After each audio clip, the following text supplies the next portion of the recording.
Assalomu alaykum bizlarning qadrli ota-onalarimiz. Bugun Mening daho farzandim podkastini navbatdagi sonini suratga olish uchun kelganmiz. Qayerga kelganimizda menimcha bilib turibsizlar. Bugungi podkastimiz mehmoni ustozimiz, tadbirkor, juda ham ko'plab tadbirkorlarni mentor hisoblangan Hasan aka Mamasaidov bo'ladilar. Hammamiz marafondamizda. Qaysidir finishgacha boramiz va o'sha estafeta tayoqchamizni beramiz farzandimizga. Farzandimizda noldan emas, bizni kelib qolgan joyimizdan boshlaydi, lekin birovi hududida, birovi hisobidan tajriba olgan. xuddi shunaqa. Hozir yosh tadbirkor bo'lish shart emas. Ustoz ko'rgin, o'zingni velligingni boshqargandan ko'ra birovi gelligini boshqarishni o'rgan. To'g'ri. To'g'risida. Otasidan masalan qanaqadir binolar, biznes o'tgan paytda bolasi keyinchalik boshqara olmayotgan holatlarni juda ko'pini ko'rdimda. Bor, pul o'ylama, o'qima deb miyaga shunchalik singdiramizki, u уже beton bo'lib ketadi. Bolalar masalan bir o'zidan kattaroq odamga savol bera olmayapti, ya'ni fikrini to'g'ri bildira olmayapti-da. Bosh barmog'ingizni ko'taring. Bu bosh barmoq emas-da. Bu bosh barmoq. Shuning bosh barmog'ingizni ko'taring deganda aytganingiz emas, qilganingizni qiladi. Жизнь без лоха плоха или казак без понтов казак fontlar bu yoshlarga xos. Bugungi podkastimizda farzandlarimizga pul ilmini necha yoshdan o'rgatishimiz kerak va qanday o'rgatishimiz kerak kabi savollarga javob topamiz. Tayyor bo'lsalaringiz, qani boshlaylik.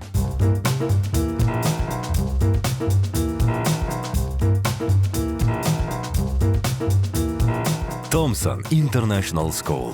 Biz liderlarni yetishtiramiz. Assalomu alaykum aziz ota-onalar, YouTube sahifamiz kuzatuvchilari. Sizlar bilan yana Mening daho farzandim podkastimda ko'rishib turganimdan juda ham xursandman. Bugungi mehmonimiz juda ham ko'p tadbirkorlarning ustozi, juda ham ko'p tadbirkorlarni shaxsan o'zimni bir fikrlashimni, pulga nisbatan munosabatimni o'zgartirishga katta bir ta'sir ko'rsatgan inson ustozimiz, M-Factor loyihasining asoschisi Hasan aka Mamasaidov bo'ladilar. Ustoz, har doim siz bizdan podkastda olardingiz. Mana bugun sizdan podkast olish bir sharafiga muyassar bo'lib turibman. Bundan juda ham xursandman. Mening daho farzandim podkastida sizni ko'rib turganim juda ham xursandman, ustoz. Sog' bo'ling. Alloh xayrli qilsin.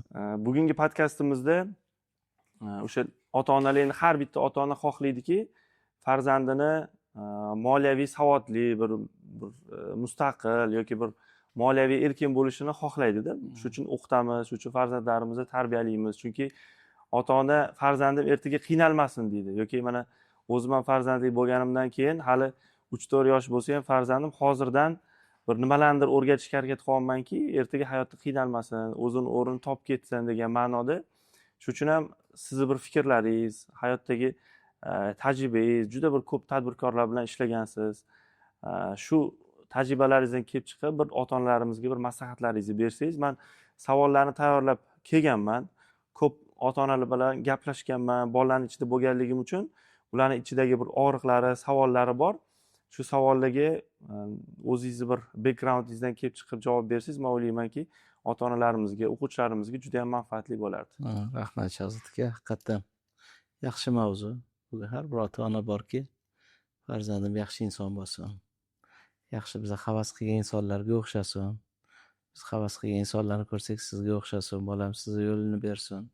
Eng kamida men bu insonni shijoatini, men bu insonni kamtarligini, bu insonni siyratini, bu insonni suratini, bu insonni fazilatini, bu insonni xislatini o'g'limda ko'rish xohlayman deymizda. O'zimiz havas qilgan insonlar. Albatta bu yaxshi loyihani olib chiqqansiz. Hattoki mendan bir paytlar bo'lardi, Hasan aka, menga qiziq. Farzandlarim katta bo'lyapti, endi duch kelyapman. Men bu savollarga sizni qarashlaringiz yoki sizlarning ota-onanglar sizlarni bunaqa natijaga erishinglarda qanaqa yondashib o'qigan, umr o'tgandan keyin bu xatoni takrorlamaylik degan ma'noda mavzular ochilardi. Bugun bu podkast ko'rinishida bu mavzuga e'tibor qaratganinglar, men o'ylaymanki juda ko'pchilikka manzur bo'ladigan mavzu. Alloh xayrli qilsin, barakatli qilsin. Alloh ilhom berguncha, aqlimiz yetguncha, tajribamiz qalbga solgan mavzularni birgalashib yoritishga harakat qilamiz. Hasan aka, mana bugun juda ham ko'plab tadbirkorlarga ustozsiz yoki men o'zim ham o'sha bir savollarim bo'lganda yoningizga kelaman, maslahat qilaman. Aynan shunaqa bir muvaffaqiyatli insonsiz. Pul bilan tanishuv hayotingizda yoki bir moliyaviy savodxonlik, bir eski paytga bir xotiralaringizni bir ko'taradigan bo'lsak, qaysi yoshdan boshlangan? Aynan nima deydi, bir qaysi davrda shu narsa sizda shakllangan, bunga kim sababchi bo'lgan, oilangizdagi muhitmi yoki o'sha paytlardagi bir jarayon yoki bir atrof muhit bunga qanaqa ta'sir qilgan sizda? Bir o'zingizni shaxsiy tajribalaringiz bilan ozgincha podkastni ochib olsak. Yaxshi, endi pul mavzusidan boshladingiz. Pul bilan to'qnashgan va puldagi xatolar va puldagi munosabatlari yoshlikda borib taqaladigani mani xayolimga hozir siz savol berganingizda menimcha 4 yo 5 sinf edim.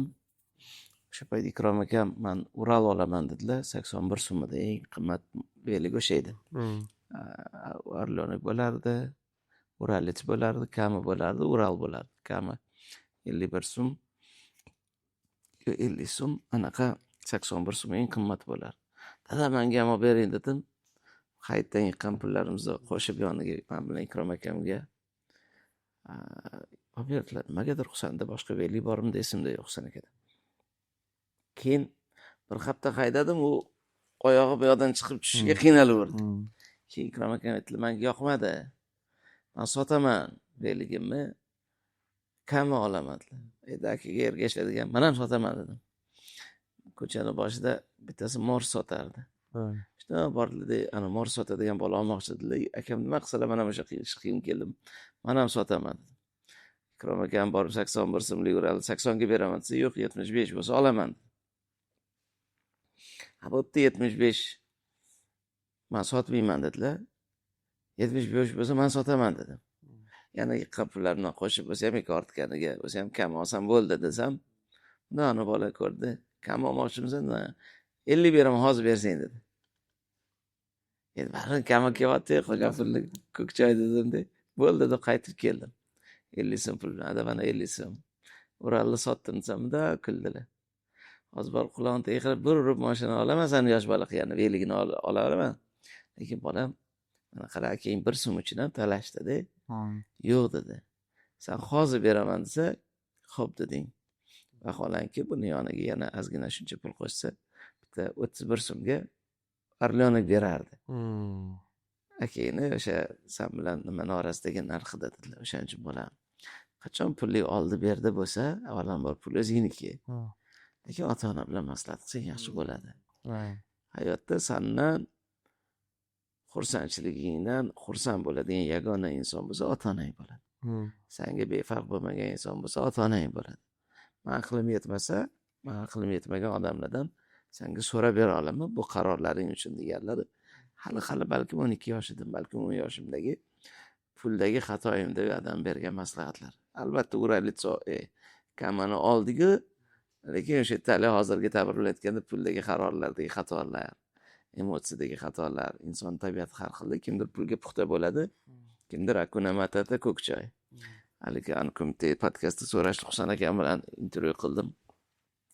Husan akam juda perfeksionistman, bitta qaror qabul qiluvchi, juda ko'p o'ylayman dedilar. Hasan aka siz kimsiz dedi. Men aytdim, men gitaristman dedim. Ko'k choy ichaman, ko'p o'ylamayman. Bu ham yaxshi tomoni, ham yomon tomoni. Tez qaror qabul qiladigan odatim bor, emotsiyada bo'lsa, qalb insoniman. Emotsiyada qilgan qarorlarim ko'p yutuq bilan bir qatorda ko'p xatolarni ko'rganman.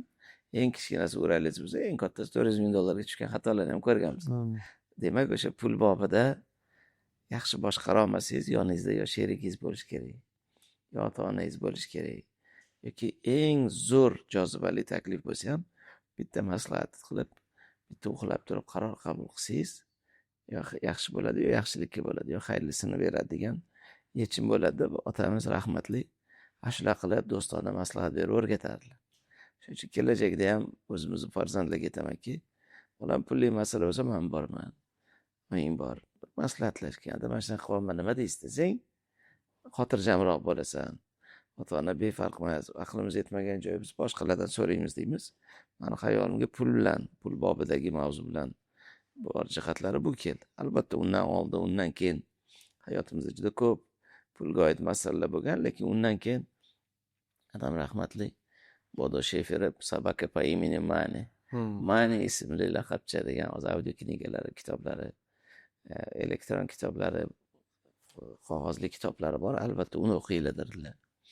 Bodo Sheferov pulga bo'lgan munosabati sifatida Put finans nезависимость degan kitoblari, Vavilondagi eng boy odam edi. Sami Bogатый человек Vavilon yoki Robert Kiyosakini pul mavzusidagi kitoblari mana bu yaxshi sizlarni pulga bo'lgan munosabatinglarni, dunyoqarashinglarni o'zgartiradi dedilar. Haqiqatan ham Robert Kiyosakida va Bodo Sheferda o'sha pul mavzusidagi kitoblari juda bir qalbga tushib, bizani endi dunyoqarashimizni kitob mavzusi orqali o'zgartirgan va uni talqini rahmatli otamiz bizga juda yaqin samimiy do'st edilar. Hasan aka, mana o'zbekchilikda ko'p eshitib qolamiz-da. Bolam hozir o'qisin, pulga qiziqmasin. Eng xato narsa.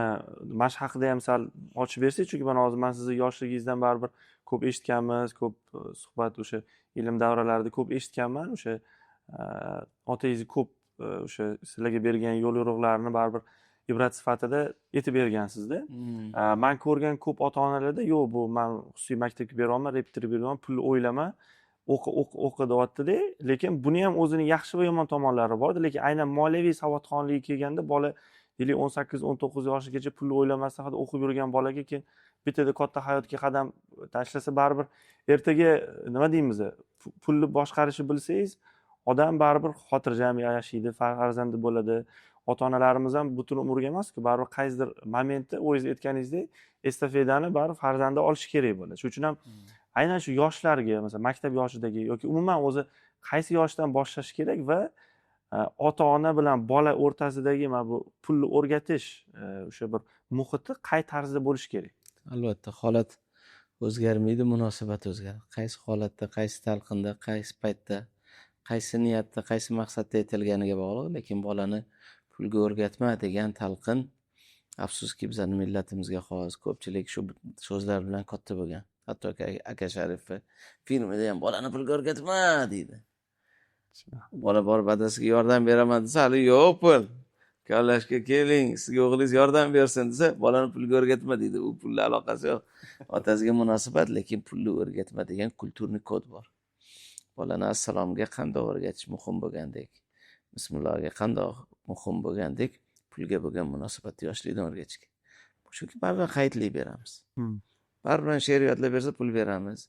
Baribir sneakers uchun, tiks uchun, u uchun, bu uchun, nimadir uchun, chupa-chups uchun bo'lsa ham pul beramiz.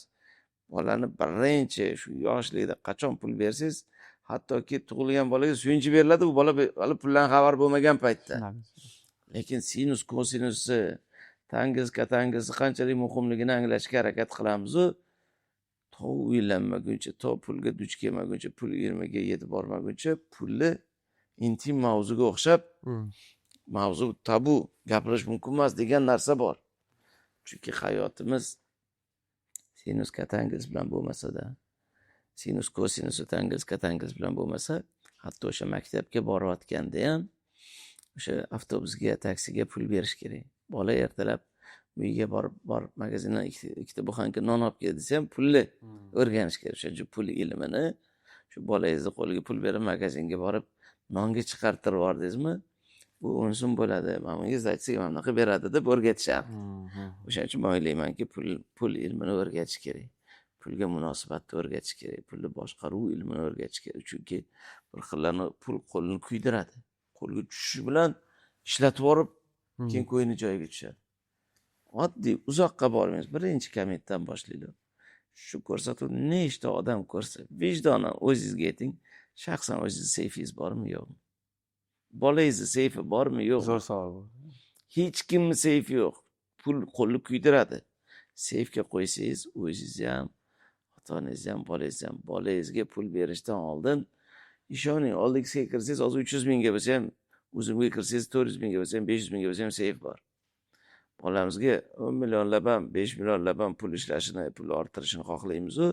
O'sha pulni boshqarib, pulni ushlab qolishini birinchi ishi oddiy seyf olib berishdan boshlanadi. Bolam mana shu pulingni olganda, ishlatib qo'yishingni oldin seyfga qo'ygan.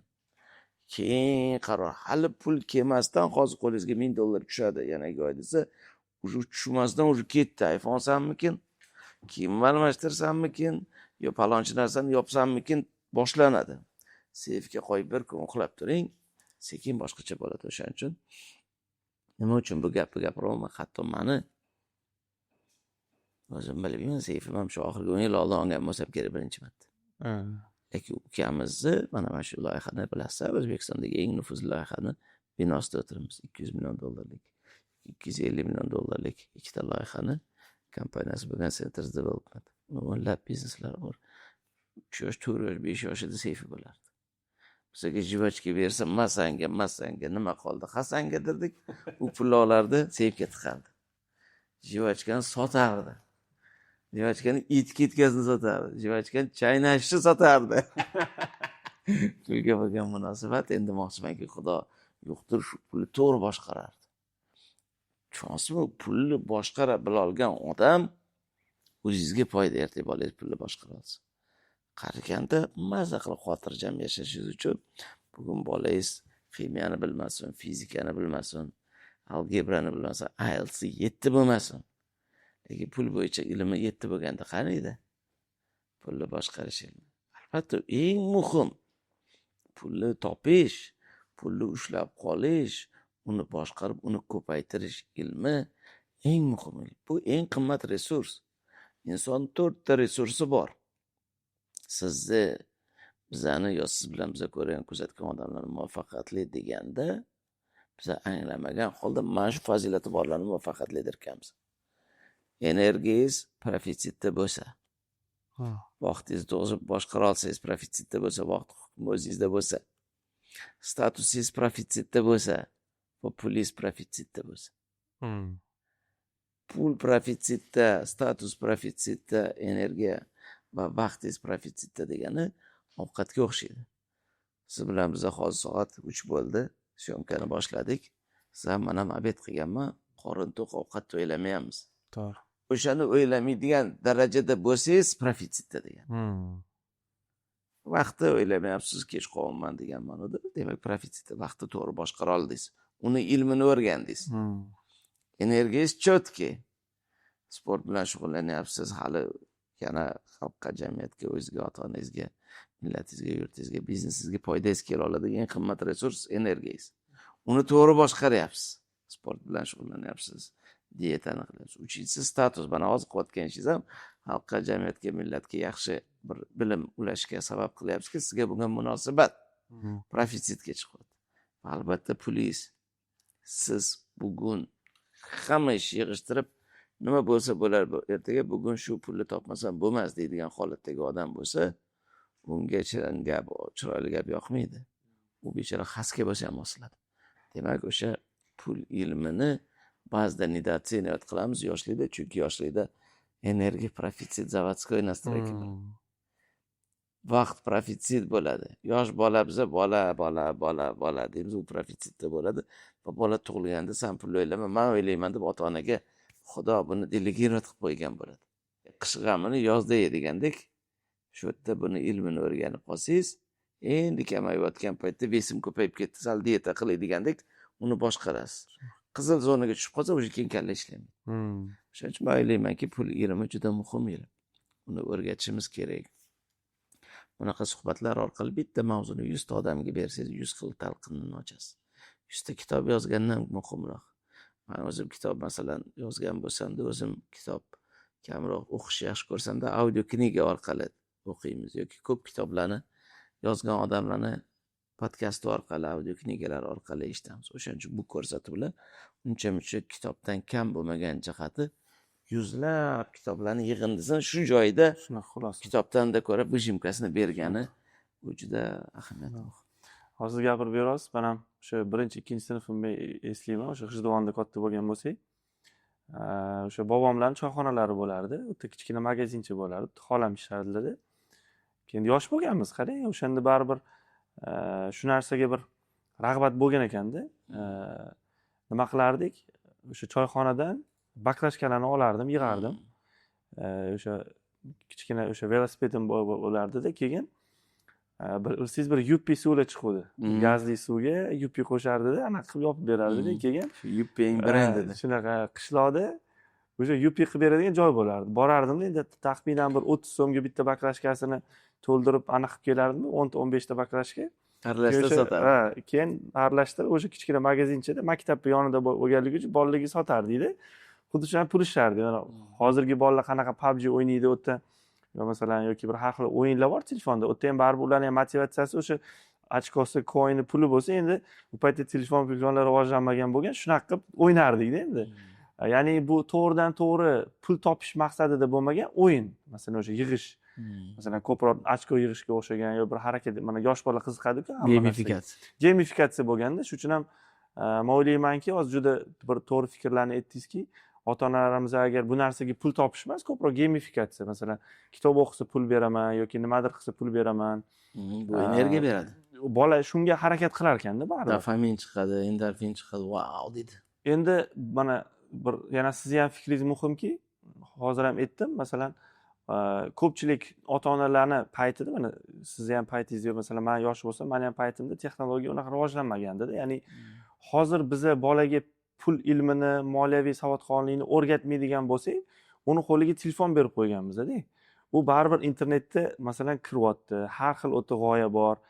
Bu masalan totalizatorlarni ko'ryapmiz yoki har xil oson pul degan masalan tushunchalar paydo bo'lib qolyapti-da. Hozirgi yoshlarni e'tibor bersangiz, nimalarnidir anaqalarni bosib turib ham pul ishlayman deyapti yoki bir oson yo'lini anaqa qilishga o'tyapti. Bu nima sabab deb o'ylayman? Ota-onasi unga shu pulni ilmini to'g'ri o'rgatmagani haqida. O'zi bilmaydi. Shu haqida ham bir o'zingiz O'zida yo'q narsani bera olmaysiz-da. Masalan, meni bolam dunyodagi masalan deylik eng nufuzli universitetlarda o'qiydi. 11-o'rindagi HK universitet. Lekin men na IELTS, na SAT, na matematika, na inglizini o'rgata oladim. Nima qilganman? Sizlarga o'xshagan ustozlarni ko'rib, e'tiborni qilib, diplomatiyasini qilib, o'sha yerga bolamizni yo'naltirganmiz. Afsuski, ota-onalarni o'zi bilmagandan keyin ota-ona bola uchun eng birinchi avtoritet odamda. Bor, pul o'ylama, o'qima deb miyaga shunchalik singdiramizki, u уже beton bo'lib ketadi. Уже qotib ketadi. Keyin katta bo'lgandan keyin u ichki kurash kerak.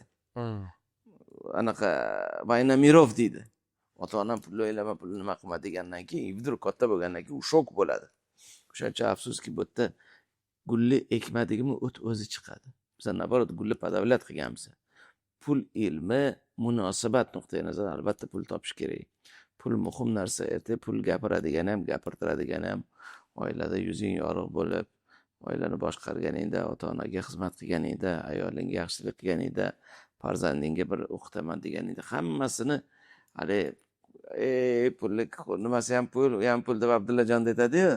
Pul kerak bolam, katta pul kerak deydi-yu.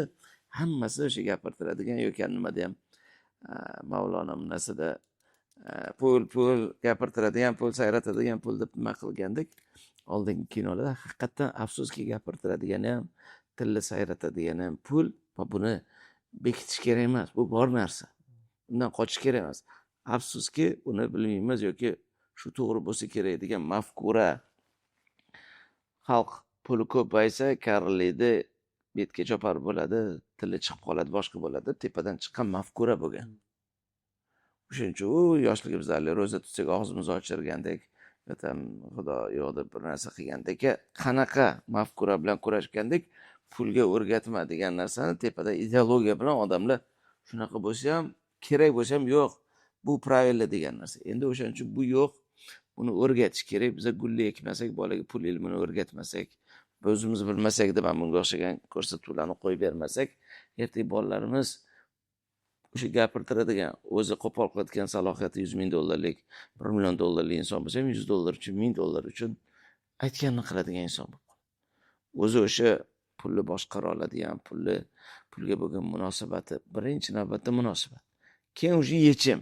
Bu pulni qanday to'g'ri topaman, qanday qilib insonlarga qiymat beraman, qanday qilib pulimni ko'paytiraman, qanday qilib pul orqali jamiyatga, millatga, ota-onamga, atrofdagilarimga yaxshilik qilaman deydi. Munosabat va yana munosabat. O'zimiz bilmadikmi, mana bunga o'xshagan zo'r gapni gapirdik, keyin billalashib, shuni birga eshitamiz bolam deyishimiz kerak. Mana bugun siz auditoriyangizda holat o'zgarmaydi, munosabat o'zgaradi. Yillar davomida bunaqa deb o'ylardim, lekin men bu gapni eshitgandan keyin fikrim o'zgardi. Ertaga siz bolangizga pul o'ylama, pul haqida gapirma degan bolangizga qarab qolasiz qaraganingizda. Siz o'zingiz pul o'ylama degansiz-ku, qaraganda o'sha pulga qarab qolganingizda o'sha pul o'ylama degan bolangiz sizni boqadi. Mahallangiz boqmaydi, qo'ni-qo'shnilaringiz boqmaydi, uzoqdan siylay rahm qilgan qarindoshlaringiz oqibat qilganlar qilsa, qamir uchdan patir beradi. Lekin eng suyanadiganingiz bugun pulni o'ylama, puldan ishing bo'lmasin degan bolangiz boqadi. O'sha puli ko'p bo'lishini xohlaysizmi bolangizni? Nega yoshligida pulni o'ylamadingiz? Puli ko'p bo'lsin, barakali inson bo'lsin, pul ilmini o'rgansin, pulni boshqarishni o'rgansin, ertaga qaysi sohada rizqi keng bo'lsin, eng zo'r barakali, salohiyatli, nufuzli, nima deydi, toparman, tutarman, barakali bir tijoratmi, boshqa sohadagi inson bo'lsinki, joningiz sog' bo'lsin, otajon deb sizni xohlagan mamlakatga olib bora olsin, xohlagan moshinangizni olib bera olsin, xohlagan joylarda dam olishingizga imkon bera olsin. O'sha imkonni hammasini kaliti, afsuski, ko'klamoyim ko'kingdan ber bir chindim deb o'sha mullajiring bo'ladi. Mullajiring ilmi ignor qilib kelingan shu paytgacha. Pul ilmini ignor qilish kerak emas. Uni yomon ilm deyish kerak emas. Holat o'zgarmaydi, munosabat o'zgarmaydi. Bolam yaxshi barakali inson bo'l. Boy bo'lgin deymiz. Iymon boy bo'lgin deymiz. Barakali boy insonlardan bo'lsa, o'ziga, ota-onasiga, jigarlariga, jamiyatiga, millatiga, atrofdagilarga yaxshilik qila oladigan barakali inson bo'ladigan, sizni bizani bugun pulni o'ylama, puldan ishing bo'lmasin degan bolamiz bo'lib qoladi. Shuning uchun keng o'zgartirish qiyin bo'lib qoladi. Pul ilmiga munosabatni o'zgartiraylik, pul ilmiga boshqatdan qaraylik. Bolalarimizni qandoq qilib pulni, men hali yomonlikka ishlatgan odamni kam ko'raman. Puli bor odam mas'uliyatli inson bo'ladi. Puli bor odam siylay rahm qiladi, puli bor odam boshqa nima qiladi. Bizda shunchaki sovet tizimida boy ila xizmatchi deb puli bor odamlarni boy, yomon, anaqa demaydi, savdogar, spekulyant yo boshqa deb talqin qilgan. Hozir qarang, qancha siylay rahm qiladigan, yaxshilik qiladigan, atrofdagilarga foyda beradigan insonlarga baribir boramiz. Menimcha pulga bo'lgan munosabat. To'g'ri fikrlarni aytdingiz. Mana o'sha o'zimizni eski o'zbek kinolarini ko'radigan bo'lsak ham, o'ta qozi boy bo'ladi, u yomon bo'ladi yoki Talqin shunaqa. Shunaqa talqin bo'lib qolgan. Menimcha shu uchun hamki ko'pchilik o'sha pul buzadi yoki boshqa degan bir fikrga kelib qoladi. Lekin meni o'zim ham mana o'sha 20 yoshimda biznes boshlagan bo'lsam ham, oddiygina o'shanda yoki siz yoki Husan akam savol beruvdilar-da. Biznes ochganmiz, boshlaganmizda, Shahzod, qaysi bank bilan ishlayapsiz deganlarida, men biznes qilayotganimga bir yilcha bo'lib qolgan, bankimni bilmaganman-da, ya'ni soliq, boshqa narsalarni tushunmaganman-da. Xuddi shunaqa narsaki, mana sizlarning yonlaringizda yurib yoki boshqa tadbirkorlarning yonida yurib, ularning bilimini, ilmini olib yoki mana hozir juda to'g'ri aytdingiz, masalan, pulni to'g'ri joyga sarflashda. Shunaqa bir davralar bor, pulini yeyishga, ichishga, chakishga yo bir fahshga yo'naltiradi, masalan. Qayerga ketayotganligini bilmaydi. Lekin shunaqa davralar borki, o'sha nima deydi, yetimlarga yordam qiladi, saxovat qiladi, boshqa qiladi va buni ko'rgan bola baribir o'sha narsada bir ibrat olar ekanda, havas qilar ekan. Mani o'zimda ham bo'lgan narsa, xuddi shunaqa narsa. Shu tadbirkorlarning yonida yurib, ularni kuzatib, voy, yaxshi pul topsa, mana bunaqa yaxshilik qilsa bo'lar ekan. Yaxshi pul topsa, ota-onasini hajga jo'natsa bo'lar ekan. Yaxshi pul topsa, ota-onasiga mashina olib bersa bo'lar ekan yoki mana bunaqa yashasa bo'lar ekan degan bir fikrlar bo'lganda, xuddi shunaqa men o'ylaymanki, mana shu podkastlar yoki bir ko'proq shu haqida farzandiga bilim berish aynan shu propagandani bir kesadida, ertaga bolasi yaxshi yashashiga olib boradi. Yana bitta hozir bir menimcha ko'pchilik bir o'ylamayotgan narsa deb o'ylayman. Bitta masala, Hasan aka, sizning fikringiz juda ham muhim. Ko'pchilik o'sha estafeta degan narsani ishlatdim, chunki bu narsani sizlardan eshitganmanki, ota-ona hammamiz marafondamizda. Qaysidir finishgacha boramiz va o'sha estafeta tayoqchamizni beramiz farzandimizga. Farzandimizga noldan emas, bizni kelib qolgan joyimizdan boshlaydi. Lekin masalan bugungi kunda deylik, o'sha katta tadbirkorlik qilayotgan o'sha biznesmen akalarimiz borda. Men ko'pchilikni ko'ryapman. Endi sizda tajriba katta. Mana shu otasidan masalan qanaqadir binolar, biznes o'tgan paytda bolasi keyinchalik boshqara olmayotgan holatlarni juda ko'pini ko'rdimda. O'zimga savol berdim. Nimaga masalan bolasi buni olib keta olmayapti? Masalan, o'sha otasini vaqtida puli bo'lgan, o'qitganman bu bolani. Keyin o'zimcha o'yladimki, yo'q. Estafeta shunchalik anaqa katta natijaga erishganki, otasi bolasiga shu berishga anaqa tayyorlamaganda, ya'ni bola unaqa katta nagruzkani anaqa olishga tayyor emas. Shuning uchun ham shu biznes qilayotganda, bar biznesmenlar hozir ko'pchilik bizani ko'radiki, sizni fikringiz qanaqa? Farzandlarimizni qanaqa tayyorlashimiz kerak? Bizdan keyin shu bizni ularga qoldirayotgan bir merosni yoki bir nima deydi, o'sha mol mulk bo'ladimi, biznes bo'ladimi, o'sha nima deydi, parokanda qilmasdan olib ketish uchun. To'g'ri aytasiz. Mana mamlaqa shlankada turbada kelayotgan suv mamlaqaga tushib qoladi. Shunaqa. Avtomatim olganini oladi. Bu o'sha boyagi kalibr. Bolalarimizni sport zalga borsa ham gimnastika ustozi sekin shpagatini ochadi. Bugun o'sha shadow mentoring deydi. Mana azizlar ko'pincha bu misolni aytaman. Bosh barmog'ingizni ko'taring. Bu bosh barmoq emasda. Bu bosh barmoq. Shuning bosh barmog'ingizni ko'taring deganda aytganingiz emas, qilganingizni qiladi. Shunaqa. Men aytyapman, lekin qilganim bu bo'ldi. Shuning uchun farzandlarimiz yonimizda yurishi kerak. Yoki ustoz ko'rish kerak. Yoki shu pul ilmini to'g'ri boshqarish bobida parka moliya sohasida ilm orttirish kerak. Boshqa nima qilish kerak? Hattoki mana tajribali inson bo'lsa-da, menga bo'lgan shunchalik ishonch kattaki, o'ylab o'tirmasdan men bundoq qildim, demak ustoz aytganini emas, qilganini qildim. Bu shunaqa, o'shaning uchun yoshi kattalar, atrofdagi insonlar bu ham shadow mentoring deydi. Maktab ko'rish kerak, ustoz ko'rish kerak, o'sha davra ko'rish kerak sizni biznesingizda, sizni tijoratingizda. Mana hozir o'zimiz ham shu yoshda biza, mani o'g'lim, Husan akani o'g'li, Ikrom akamning o'g'li, Ibrohim o'g'li hammasi yonimizda yuribdi. Endi hali mana Ikrom akamning o'g'li endi butun bir boshda mana Centers Development rahbar. Ibrohim akamiz yonida 10 yildan ziyod yurdi. Maqsad mana 10 yildan ziyod yurdi. Husan aka o'g'li ham mana Angliyada o'qib kelib 3-4 yil, 5-6 yil endi mana hosilaga kirib yo'lni topdi. Endi navbat mani bolalarimga, masalan endi 18-19-20 ga kirishdi o'g'illarim. Yoki Ibrohim o'g'li ham mana Angliyada o'qib tugab keldi. Sekin shadow mentoring qilib Muhammad Islomning yonida yuribdi, bizning oldimizda yuribdiki, 3 yil, 4 yil, 5 yil biz xotirjam bo'lishimiz kerak. Uni boyaga aytgandek nasmotreniz deydi, pogrujeniya deydi. Bola nonga o'xshaydi, uni suvga botirsangiz, hech bo'lmasa sal suv qochgan nondan ko'ra suv bo'ladi. Lekin uni murabboga botirsangiz, murabboni ta'mi keladi, asalga botirsangiz, asalni ta'mi keladi. 5-6 ta narsaga botirsangiz, 5-6 ta ta'mni his qiladi. Moliyani ta'mini ko'rsin, boshqani ta'mini ko'rsin. Afsuski bolalarimiz bo'lmaylarmi, bor trallebali qilib yurur deysiz, o'zidan zo'r bo'lib qolmaydi, ilm bo'lib qolmaydi. O'zimizni qo'limizdan kelmasa, boyaga aytganda ustoz ko'rish kerak. Bobur bobo Muratni gapini ko'p aytaman. Hazilomuz bo'lsin-da, askiya bo'lsin, beodoblikka yo'yishinglar mumkin, lekin juda muhim. Ustoz navigator. Ustoz ota ko'rinishda bo'ladimi? Ustoz bu haqiqiy biznesda, tijoratda, boshqa sohada ko'rinishda bo'ladimi? Bolalarimiz ustoz ko'rish kerak. Chunki ustoz otangdek ulug', otangning gapiga kirmasang, onangnikiga kirasan deydi. Bu endi gapi tegdi gapda. Otani gapini olmaguncha uyalgan oyisi aytgan odamga desa, ikkinchisi haqiqiy askiyadagi kiradigan joyga kirib ketadi. U hayot yaxshi o'rgatadi, qimmat oladi. Shuning uchun ustoz navigator. Unda zinadan chiqqandan ko'ra liftda chiqsa, estafetani kelgan joydan olib ketadi. Liftda qanaqa knopkasini bosish kerak. Yonida shadow mentoring sifatida mana o'g'lim ham hozir pastda shogird bo'lib, bolalarga shogirdlarim oldida yuribdi. Prezentatsiya qilishni o'rganyapti, klientlar bilan qanaqa gaplashishni o'rganyapti. CRM qanaqa, boshqa qanaqa kelganda soft skills deymiz, oddiy farosat ilmi. Klientga choy berishidan tortib, o'zidan o'zi o'rganib qolmaydi. Unga konkretni 1 yildir, 2 yildir shadow mentoring sifatida shu yerda probek kerakda. Uni ko'rgan biz ham o'sha 96, 97, 98-yil odamimiz rahmatli o'zlaridan tashqari pozilxo'r aka ayollarga volontyor sifatida qo'yib yuborganlar. Pul olmasak ham, pul bermasak ham 2 yil xizmatlarni qilganmiz. O'sha 2 yilimiz hali mana 22 yildir, 32 yildir, 42 yildir haligacha asib qolyapti.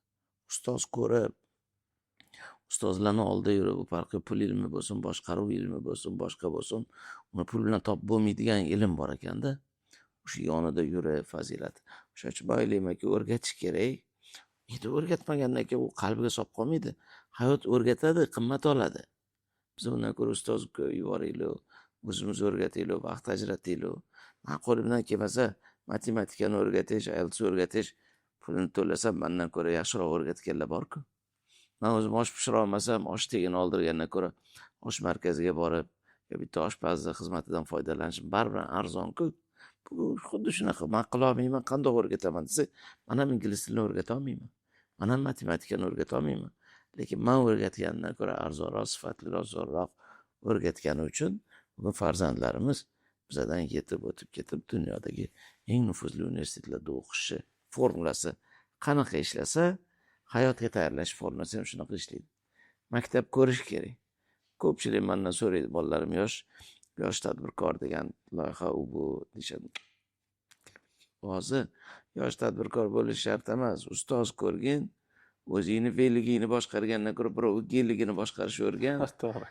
To'g'risida, sizni gelingizda biz ham sho'pirlik qilsa, borani muqi desa, o'zini fe'ligida yurgandan ko'ra tajriba bo'ladi. U gellik boshqarishdagi o'sha mas'uliyatdan keyin fe'ligida unaqa nima bo'lmaydi. To'g'risida, o'shaning uchun yaxshi maktab ko'rsin. Hayot qimmat olib nima qilib samotseykasi tushib relsdan chiqib ketgandan ko'ra важные годы deydi. Eng muhim yillar. Uylanguncha universitet bilan parallelni 30%mi, 40%mi, 50% vaqtingiz ketadi universitetga. Qolgan 50%ga volontyor bo'l, stajyor bo'l, ustoz ko'r, uylangunicha sal bo'lsa ham o'zingni hayotda хочу могу, не могу, надо, не надо topib ol. U muhim. Shaxmatda birinchi 3 ta qadamda qo'yilgan xato oxirigacha ta'sirini ko'rsatadi. Bolalarimizni shu to uylanguncha o'sha birinchi 3 ta qadami bu yoqda qo'ydingmi, bari asadiy beradi, побочный effekt. Maktabda qo'ydingmi, u ham побочный effekt beradi. Uylanguncha qo'ydingmi, u ham побочный effektini beradi. Birinchi qadamda qo'ydingmi, ikkinchisida tuzat. Ikkinchisida xato qildingmi, uchinchisida tuzat. Uchalasida ham xato qildingmi, bog'cha davr, maktab davr, universitet davrida bo'ldi. Butun umr bu xatoni tuzatish bilan o'tadi umrimiz. Shuning uchun bugun farzandlarimizga, mana bugun bizlarning shogirdlarimiz masalan maqsadni bilasa, o'tasi katta bugun. Lekin uni imkoniyatlari, uni salohiyatlari biza unga yetadi. San cho'kmasligingga men mas'ulman. Uchishing o'zingning qo'lingdadir. Cho'kmasligini o'ylamagan, xotirjam bo'lguncha uchishi, o'ylash ustanovkasi bilan yurgan. O'tasi katta bo'lsa-da, eng yaxshi maktabga qo'ydik. Maktabda eng muhim roli. Albatta biz qadrlaymiz, hurmat qilamiz, yaxshi ko'ramiz maktab tizimlarini, lekin xususiy maktabda raqobat muhiti bo'lgani uchun boshqa raqobatchidan ko'ra zo'rroq ustozlarni, zo'rroq muhitni, zo'rroq bilim berishga harakat hammamiz ko'ryapmiz, his qilyapmiz. Xususiy maktab oddiy maktabdan zo'rligini takazot qilishga o'zi ehtiyoj yo'q.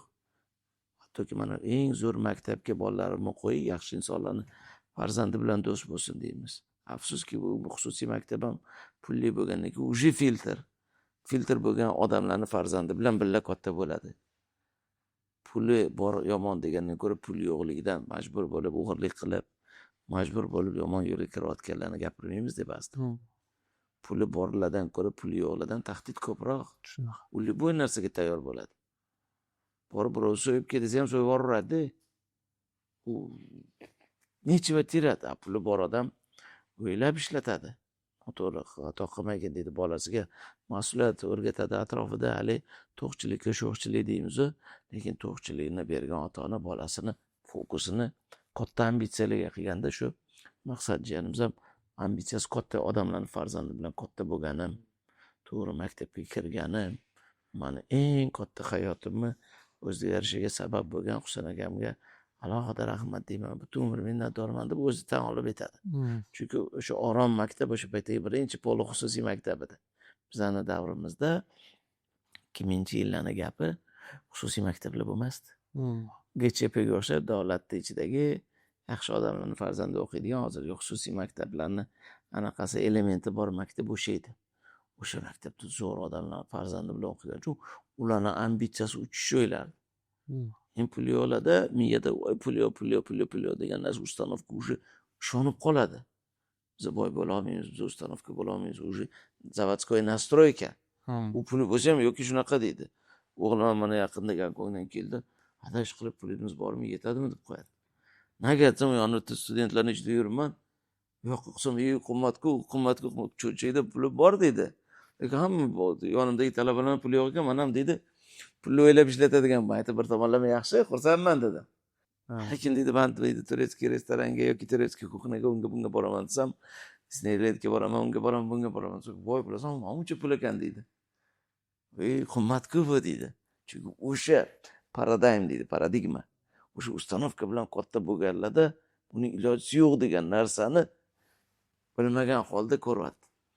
Bu o'ylab emas, reja qilib ishlat. buni ham farqini ko'rding, buni ham farqini ko'rding. O'sha xotirjam. Bizda u muammo yo'q. Lekin o'sha muammoning ichida yurgan odamlarda ish qilib, normalmi abedga qiynalib qolmaysizmi deydi.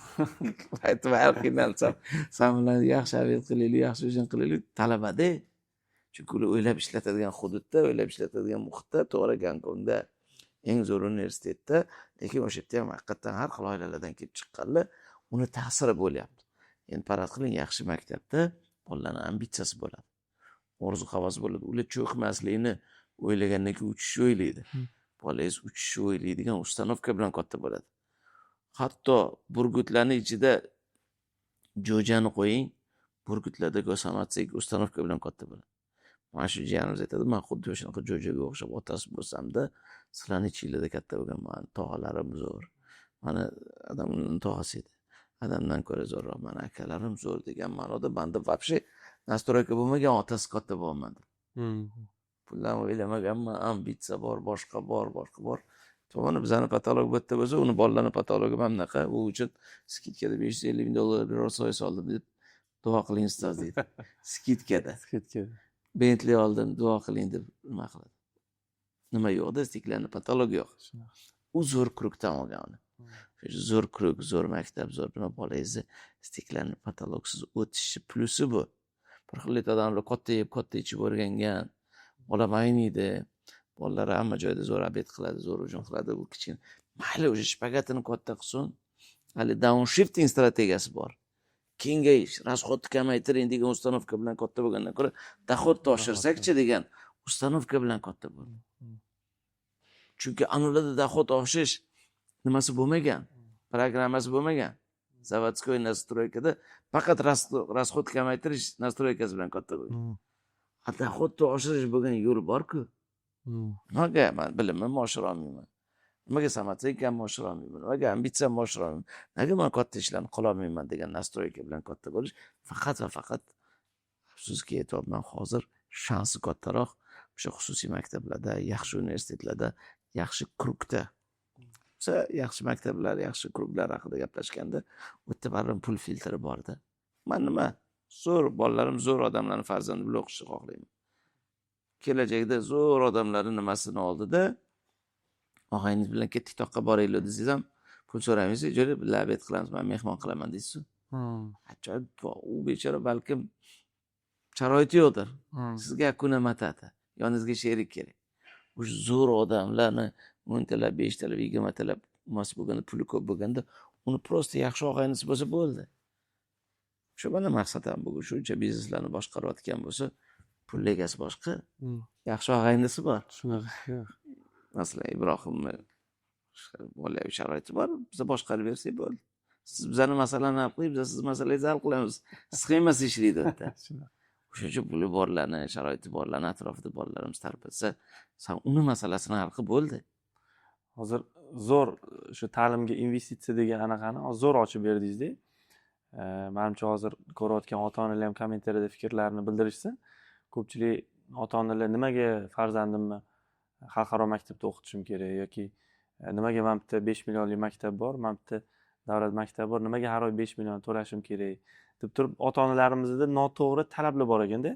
Keladida bolasini pitaniyasidan yoki bir boshqa mayda-chuyda narsalardan e'tibor qaratishadi-da, lekin hozir mana zo'r ochib berdingiz. Menimcha ota-onalar ham bir ta'limga investitsiya deganda o'sha qarashlari o'zgartiradigan gaplar bo'ldi-da. Hasan aka, mana bu shadow mentoringni ham juda zo'r aytdingiz. Meni o'zimni muvaffaqiyatimda ham mana shu shadow mentoringni, ya'ni shogird tushganimni anaqasi juda katta bo'lgan. Ko'pchilik meni 2018-yil biznes boshlagan deydi, lekin men 2016-yilda o'sha birinchi Toshkentda o'sha student bo'lib kelib, o'sha Umidjon aka, Alisher akalar bilan o'quv markazida zo'r komanda. Masalan, oddiy bir yordamchilari bo'lardim-da oldin. Alisher aka aytardilar, men telefonimga javob berib turasiz deb aytardim. Men telefonga javob berib turardim yoki Katta mas'uliyat. xuddi shunaqada yoki masalan birinchi o'sha HR deymiz, misol uchun suhbat qilish, xodim tanlashda ham menga aytardilar, o'qituvchi kelyapti, siz meni yonimda o'tiring, keyin fikringizni aytasiz. Ular suhbat qiladilar. Keyin u odam chiqib ketgandan keyin menga aytardilar, mana shu odamni olamizmi yo'qmi, nima deysiz? Men bilmayman, men 19 yoshman. No, fikrlashishga undardilar, anaqa shpagat ochish deydi, juda zo'r o'xshatib qildingiz-da. Ya'ni tortardilarda mashinasini. Sizga mas'uliyat va ishonch bildiriladi. Xuddi shunaqa narsa. Siz aytasiz, o'qitdi deysiz. Samatsenki o'zgaradi. Zo'r anaqa bo'lgan. Keyin yana bitta zo'r narsa, o'zingni veligingda emas, boshqani gelikda dedingiz, xuddi shunaqa. Masalan, o'sha paytda 2017-2016-yillarda o'quv markazi ochib qilish u katta mas'uliyat, katta budjet u bo'lmaganda, misol uchun. Lekin kimnidir u poytaxt anaqada bo'lardi, biznes sentrida bo'lardi. Endi u yerda kirish o'zi va'vodda biz uchun-da. No, aytganingizdek kimnidir geligida o'sha yerda borib haydab ishlab o'quv markazida katta tajriba olganmiz-da va o'quv markazi ochayotganda ham endi men noldan emasda, buni ustidagi tajribaga qurganman-da.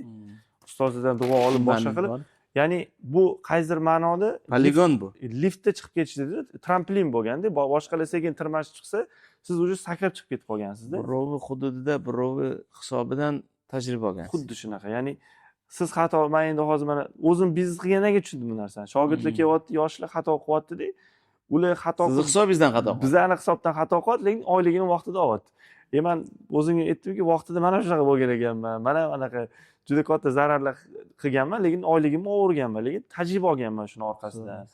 Zo'r bo'lgan ekan. Mana hozir Birov hisobiga hashtagini oldirasiz. shunaqa. Ya'ni O'zingizni hisobingiz. shu bolalarimizni endi ko'p tadbirkorlar bor, menga ham aloqaga chiqishadi. Mana shu bolam shu menejerlaringning yonida yursin, o'rgansin, o'zini kim yo'qmi bilsin deyishadi yoki bir sotuv bo'limida ishlab ko'rsin, marketingda, ya'ni tanishsin degan ma'noda. Zo'r ustoz ko'rish kerak. Bizga ham ammam aytardilar, amakam aytardi. Go'shti ham saniki, suyagi ham saniki dedilar. Shu go'shti saniki, suyagi meniki deyishardi, suyagi ham saniki dedilar. Shu kiyib-kiyib, mayka, shapkasi hammasi saniki dedilar. Ular endi bilardi-da o'sha ustoz. Endi haqiqatdan mana ты среднестатистический твоего окружения deydi. Sen dedi, sen emassan dedi, sen окружениеңning ichidagi srednestatistikadagisan. Qozonga yaqin yursang qorasi yo'qadi dedi. Qozon zo'r insonlardan atrofiga yuraver, bilmagan holda yuqumli. Bilmagan holda u siz окружениеңiz, samatsengiz, duxingiz, dunyoqarashingiz o'zgaradi. Albatta bu muhim. Farzandlarimiz ham xuddi shunaqa. Bonusga u o'qiyotgan o'qituvchisi, diplomatiyasi boshqa, lekin 3 yildan keyin, 5 yildan keyin, 10 yildan keyin, 15 yildan keyin qayerda bo'lishimiz bugun biz kimlarning окружениесida yurgan 85% hal qiladi. Окружение. Siz окружение sotib olayotganini ba'zida bilmaydi ota-onalar. Kelib o'sha ovqatga pretenziya yoki unga pretenziya, yaxshilikka tez ko'nikamiz. Bunda masala yo'q, men sizga to'g'ri kelmayman deyishdan qo'rqish kerak emas. Bolangni bu окружениеdan ham, bu окружениеdan ham bitta bilim olasan. Lekin bu окружение bermaydigan narsani olasan. Окружение zo'r insonlarning farzandi bilan do'st bo'lsa, ertaga hali pul bilan topilmaydigan ishlar bepulga hal bo'lib ketadi. Pul bilan hal bo'lmaydigan ishlar bor hayotda. Shuni palonchi nima qilsa bo'ladi, hozir hal qilamiz deydi. O'zingiz ham bilasiz. Hayotda ko'p pul bilan hal bo'lmaydigan ishlar, kim bilan do'st bo'lganingiz hurmati. Uchmasangiz ham cho'kmasligingizga sababchi bo'ladi. O'sha kim bilan do'st bo'lganingiz, zo'r insonlarning окружениесida katta ishlar pul bilan hal bo'lmaydigan ishlar. Bu zo'r insonlar Bitcoinni $1 olganlaringiz. U bola o'zi xabari yo'q. Dinamikasi, tendensiyasi shunaqa yaxshi insonlarning farzandi o'qiydiki, yaxshi inson, salohiyatli, nufuzli insonlar. Baribir xohlaysizmi, xohlamaysizmi?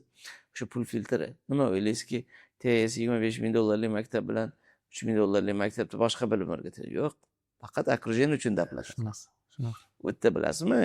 U bola 5 yil, 10 yildan keyin shunaqa yaxshi insonlarning farzandi bilan o'rtoq bo'ladiki, pul bilan topib bo'lmaydigan ishlar. Mana bugun hozir shu biz bilamiz har bir insonlarni, ularni bizani do'stlarimiz aytishadi.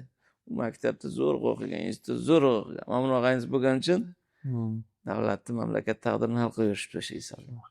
Kim bilan bitta krugda katta bo'lgani, uni taqdirini hal qilib yubordi. Maktabdagi olgan 5 bahosi emas. O'qituvchisi tam Alla Alekseyevna yoki tam Natalya Ivanna yoki tam Olga Nikolayevna bo'lgani uchun emas. U zo'r insonlarni farzandi bilan o'qiganini o'zi uchun alohida bonus davlatga qilish kerak. Ba'zida 100 so'mlik maktab, 200 so'mlik maktab, 1000 so'mlik maktab qiling. 1000 so'mlik bo'lgan uchun 200 so'mlik o'qiy olmagan uchun 1000 so'mlikda o'qitib kelib qilgisi keladi. Nega? Shunaqa, bu yerda zo'rlar o'sha avtomat filtr bo'ladi. Bu avtomat filtr uchun, status uchun olgisi keladi odamlar. Men dedi, eng zo'rida o'qitishni o'zimga fazolat qilib zavq olishim kerak edi. Eng zo'rida zo'rlarning farzandi bo'lgandan keyin o'sha pul filtri turmaydi. Bu yerda muhitda u farqi yo'q, zo'rroq bo'lsin. O'zingiz ham ko'chada hozirlik Lavas sentrda obedga taklif qilmaysiz bizani. borsangiz ustoz keling bir yaxshi adabiyot qilaylik deysiz. Oqibatingiz. U narx bashda farq bo'lishi mumkin, lekin muhit uchun, qiymati uchun, yaxshiroq joy uchun odamlar bugun yaxshi narsaga talpinadigan bo'ldi. Shuning uchun o'ylaymanki, bolalarimiz okrujeniyni sotib oladi. Bugun eng yaxshi pozitsiyalanib endi o'sha uchun bilaman, albatta qimmatroq, arzon, afsuski beillat bo'lmaydi. Qimmat behisilat bo'lmaydi. Qimmat joyga men pozolit qila olaman. Eng zo'r texnikalarni ishlatishga, eng zo'r odamlarni jalb qilishga, eng zo'r insonlarni farzandini o'qishga, eng zo'r o'qituvchilarni zo'rni pozolit qilishga o'sha men pul o'ylamayman. Mana shu zo'r ishqibozchilikka eng zo'rini qilaysiz. Eng zo'rida o'qigandan keyin ishoning, u nimasi qolib ketmaydi. Effektini natijasini bermay qolmaydi. Shuning uchun afsuski, u puli bo'lib turib, yo'q, men oddiy maktabda o'qiganman, bolam oddiy maktabda o'qisin, qiynalsin dedi. Okey. Qiynalishi boshqacha yo'li bor, sportga borib, trenajyorga boring, qiynalaveradi, agar qiynalish effektiv bo'lsa. Masalan, bolangizni qiynamoqchi bo'lsangiz, sport zalga borib, отжимание qilding, shunaqa qiynaladi, kayf qilasiz. Lekin yaxshi akirjenda o'qiting. Pul yo'qchilikdan qiynalib, kecha bitta joyda ham zo'r gapirishdi. Men ota-onam uyoq bermagan, men ham bolamga uyoq bermayman. Bolam o'zi qiynalib uy topsin. Bolangni 30 yil umri qiynalib uy topishga ketsinmi? Yoki 30 yili sani dunyoning eng zo'r joylariga olib borishiga energiyasi, fokusi ketishini xohlaysan. Zo'r uyi, sharoiting bor, olib ber uyni. Sharoiting bor, mashinasini olib ber. Sharoiting bor, o'qitishini qilib ber. U bolang san zabt etmagan cho'q bilan zabt etishga ketsin o'sha 30 yil umri. Shunaqa. Shuning uchun bu yerda holat o'zgarmaydi, munosabat o'zgaradi. Zo'r narsani aytdingiz, anaqa endi mana Toshkentga kelib o'sha birinchi kvartiralarni oldik, baribir men ko'pchilik o'sha shogirdlarimga ham aytaman-da. Kvartirang bo'lmasa, masalan, erkak kishida o'g'il bolada uyi bo'lmasa, juda katta mehnat, vaqt shu birinchi uyni olishga ketar ekanda. Siz aytganingizdek, agar misol uchun o'sha farzandimizga sharoit qilib beradigan bo'lsak, buni o'ylamas ekanda. Xuddi shunaqa, misol uchun bozorda konkurentlarimiz bo'lsa, bunda o'ylab qaraysiz-da, masalan, ketish dinamikasi bor, tempi bor. Masalan, sizni konkurentingiz bor, uni uyi, mashinasi, boshqa narsasi bor qilib qo'yilganda, u biznesda baribir tezroq ketadi sizdan. Nimaga? Chunki topayotgan puliga borib uy olmaydi, mashina olmaydi-da, biznesning razvitsiyasiga, ya'ni o'ziga masalan tikada uyi, mashinasi yo'q bo'lgan odam birinchi birlamchi ehtiyojlarini qondiradi. Lekin buni yana bitta bir minus tomoni menimcha ko'pchilik ota-onalarimiz bu narsada bor, o'zingiz ham ko'rgansiz. Ba'zida farzandlarimizga moliyaviy savodxonlikni o'rgatamiz, erkin bo'lsin, boshqa bo'lsin deymiz-da, pul beramiz yoki bir kerak bo'lganda hali voyaga yetmasdan mashina berib qo'yadi, boshqa qiladi-da, bola uni ko'tara olmaydi-da. Keyin noto'g'ri joylarga, noto'g'ri o'sha kruglarga qo'shilib qolishi orqali endi masalan ochiq aytadigan bo'lsa, o'sha bugungi kunda ichish, chakish, masalan o'sha narkotika, boshqa narsalarga berilib ketadigan bolalar ham bor. Bunda mana to'qchilikka sho'xchilik. Mana sizni oilangizni bilamiz, boshqa. Shu mana farzandlarni shunaqa bo'lib ketmasligi uchun siz o'zingiz nima qilyapsiz yoki nima tavsiya qilasiz? Albatta, bolalarni bo'sh qo'yish kerak emas. Farqi repetitor bo'lsin, o'qish bo'lsin, maqsadi, mazmuni, adam rahmatli bizani nima qilib taekvondoga ham qo'yardilar, rubobga ham qo'yardilar, Husan aka fotokursi yo'q. Biza tinimsiz, hali gulla ekmasang o't chiqadi degani shu. Tinimsiz fokusimiz, energiyamiz yoki mazmun yo maqsad bilan ovoraydi.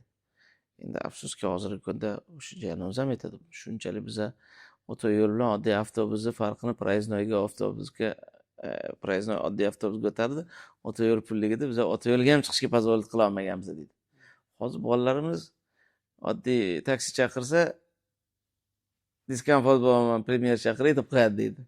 Endi afsuski ham biz olmagan narsani bolalarimiz olsin deyapti-yu, побочный effekti bor.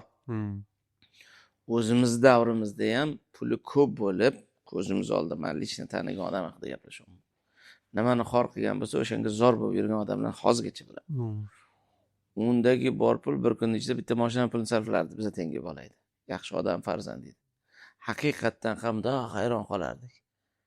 O'shani shunchalik xor quvvatish qilib u bola bormikin dedik, biza ko'rganmiz u odam. Va biza taniymiz, u begona emas, biz uchun befarq bo'lmagan. Juda yaqin insonmiz. Haqiqatdan u bozorni bilmay, pulni xor qilib, pulni o'sha siz aytgan va aytmagan, biz aytgan, любой narsaga ishlatgan. Zo'r odam farzandi bo'lgan, boshqa bo'lgan ota-onalarning ashibkasi o'pishingiz. O'shaning uchun bugun yaxshi yechim, albatta diyonatli insonlar bor, qadriyatli insonlar bor. Yaxshi kuruk. Hmm. Biz yaxshi okrujeniyada o'qidik. Yaxshi klubda o'qidik, yaxshi do'st tanladik. Masalan, adam rahmatli shunga fokus qaratadi. Bolangiz kim atrofida yuribdi, nima qilyapti, baribir sezasiz. Shu bolangizni aytyapman, fokusi IELTSga ketayotganmiz, siz bilasiz. Bolangiz fokusi o'sha matematika u bilan ovora, o'qish bilan ovora boshqa. Trali va bekor yurgan bo'lsa, o'shandan ehtiyot bo'ling. O'zi baribir побочный effekti bor. Boylikni побочный effekti bu bo'lsa, kambag'allikni побочный effekti boshqalari borda. Hmm. Chunki ketdik ham bu yoqqa o'tib kelaylik deb, tog'anglar bilan borib kelib, bir joyga bir narsani olib, bir narsani olib boramiz deb, opaga bilan qamalib ketgan bolalarni ham bilamiz. Prosta og'aynim aytdi, bitta joyga borib kelaylik dedi. U afsus kambag'allik o'g'laydi. Prosta taksiga borib kimnidir pulni o'marib bu yoqqa olib borgan. U balki shu bersa $50 beradi degan, u yerda 5 million, 50 million pul o'g'irlab, 3-4 yilga qamalgan. Mana shunaqa deb o'tirganlarni ko'rgan. U yo'qchilikdan ham yomon yo'lga kirish riski yo'q emas. Faqat to'qchilik emas. Yo'qchilikdan ham yomon yo'lga kirishni oldini olish kerak. To'g'ri, to'qchilikda boyaga aytgandek pul bor, pul muammo yo'q. Boy xohlagan nima deydi, gunoh ishlarni qila oladi, ichadi, chakadi yoki zinoga boradi, yo'qchilikdan yoki bir narsa qila oladi, lekin yo'qchilikdan ham o'g'irlik qiladi. Bu boshqacha ko'rinishdagi yomon yo'lga kirish bo'lsa, bu boshqacha, lekin bolangizni vaqtini, yoshlarni bo'sh vaqti dushmanni yoki shaytonni ish vaqti deydi. To'g'ri. Bo'sh qoldirmang, tamom jazosi. Sport bilan shug'ullantiring. Bir qanaqadir repetitorga qo'ying, qanaqadir mazmun bering yoki yaxshi odamlarning yoniga shogird tushirtiring. Maqsadi bo'lsin, mazmuni bo'lsin. Yaxshi kurukka, boyaga aytdik-ku, yaxshi okrujeniyaga qo'ying, bo'ldi. Mana biza to'qchilikdan agar yomon bo'lish kerak bo'lsa, mana bittasi mendirman o'sha. Biror marta biz hattoki institutda o'qiganimizda bolalar, hol hech narsa yo'q derdik. Chunki uni bo'lmagan. Ichmagan bir kechikkansan bilaman desa, davay nima mashinani qo'ysang, gaplashamiz dedi. Ichmagan biza. Nalevo, направо, ichish, chakish, boshqa narsa. Заводской настройка o'sha krugda yurgan bizga unaqa nima bo'lmagan. Shuning uchun okrujeniya oldida nimada muhim. Har qancha ichish mumkin bo'lsa ichish mumkin edi, chakish mumkin bo'lsa chakish mumkin edi. Atrofda do'stlar borda o'sha to'g'ri ustanovka, to'g'ri o'sha suyagi qotayotgan paytda okrujeniyaga bolalarimizni yuboraylik. Yana boyaga narsa-da. Maktabinglar nechida boshlanadi, nechigacha bolalarimiz o'qiydi? 8 dan 5 gacha. Bo'ldi, 5 gacha men o'sha xotirjamman. U obeddan keyin nima qilayotganda Xudo asrasin. Obedgacha o'qib, obeddan keyin nima qilayotgan men eshitaman, undan opasnisi yo'q. Siz xususiy maktabda kamera bor, naблюдение bor. Hattoki bilaman, yaqinda falan bilan gaplashganimda bittasini chakkani topdik, maktabdan haydab yubordik deyaptilar. Chunki u chakishidan ham ko'ra uni atrofdagi bolalarga ta'siri uchun ham haydab yubordim dedilar. Tushunasizmi? O'shaning uchun bu bo'ldi, men kerak emas, kameradan topdik. Vallomatni bolasi bo'lmaysan, men haydayman dedi. U qolganlar o'ylab ishini qildi. Bitta mana shu nima qildi, fildan pashshadan fil yasab, majlislar qildik. Chakizaylar, bunday qilamiz deb ishladik deyapti. O'sha ota-ona xotirjamda. Men bolam chakmaydi, lekin bitta chakadigan go'llar kishib qolmaydi. Yoki bir narsa qilmaydi. Imkon boricha sababini qiladi. Bu baribir o'sha xususiy maktablarda kameralar bor, bezopasnost bor, kirdi chiqdi bor, muhit bor. 5 dan keyin uyga kelsa, mayli o'sha ota-onani yoki dadasi bo'lsin, oldida bo'lsa, u ham tinchroqsiz. Lekin obedgacha o'qigan bola obeddan keyin nima qildi? Siz ertalab ishga ketdingiz, kechqurun keldingiz. Obeddan keyin o'qigan odam ertalab nima qildi bilmaysiz. Bo'sh qoldimi? Aniq o'sha tahdidlar liboy joyda borda, virusga o'xshab yuqumli. O'shaning uchun bitta Masalan, mana ko'pchilik ota-onalarda hozir mana siz bildirilgan fikrga shunaqa fikrlar ham bildirishadiki, voy bolam 8 dan 5 gacha tinimsiz o'qiydimi yoki bolamni bolaligi yo'q bo'lib ketyapti, bu o'ynash kerak, yo buni bu kursdan bu kursga olib borib nima qilaman, bolam miyasi charchab qoladi deydi-da. Misol uchun sizni farzandlaringizni ko'ramiz, aqlli, ziyoli, mana muomalasi ham joyida. Yoki mana ko'p tadbirkor akalarimizni ko'ramiz, xuddi siz aytganda yoshligidan bu to'garakdan bu to'garakga, ya'ni grafik qo'yilgan bo'lgan, xususiy maktab bo'lmaganda. Xususiy maktab shu muammolarni yechdi-yu, lekin ba'zi bir ota-onalarda, mana hozir bizani ko'rayotganlarda ham shunaqa bo'lishi mumkinki, bolamni bolaligi bo'lishi kerak. U masalan o'ynashi kerak, bu to'garakdan bu to'garakga yurib charchab qoladi degan bir fikr bor-da ularda. Endi bolalik bo'lib o'sha futbolga boryapti, basseynga boryapti, tennisga boryapti. Hacha charchasa otib yubormaydi. O'qishdan keyin shu telefonni beradi, o'ynaydi. Endi man o'ylaymanki, undan ziyod yana o'yinlar nima qildi. Ba'zida o'zimiz bolalarimiz ham shikoyat qiladi. Men bugun maktabga bormayman. Bo'pti deyman, lekin ommatan 95%, 90% bo'lsa ham xotirjamsizda. U xotirjamligingizni sotib olasiz. Juda qiynab nima qilayotgan. Maktab ham sharoit yaratgan. Qayerdadir o'qisa o'qimasa, o'sha sizni maktabingizda ham 5 bahoga o'qiyotgani bor, 3 bahoga o'qiyotgani bor. 3 ta o'qigani uchun otib yubormaymiz. Hammasini ko'nikmasi har xil, kelib chiqishi har xil. Hatto meni 3 ta bolamni 3 xil xarakteri bor, 3 xil yondoshi bor. Bittasi perfeksionist, o'qiysiz kelsa, bittasi o'zimga o'xshagan. Akuna matata, sal anaqa gitarist, shu o'qimaydi.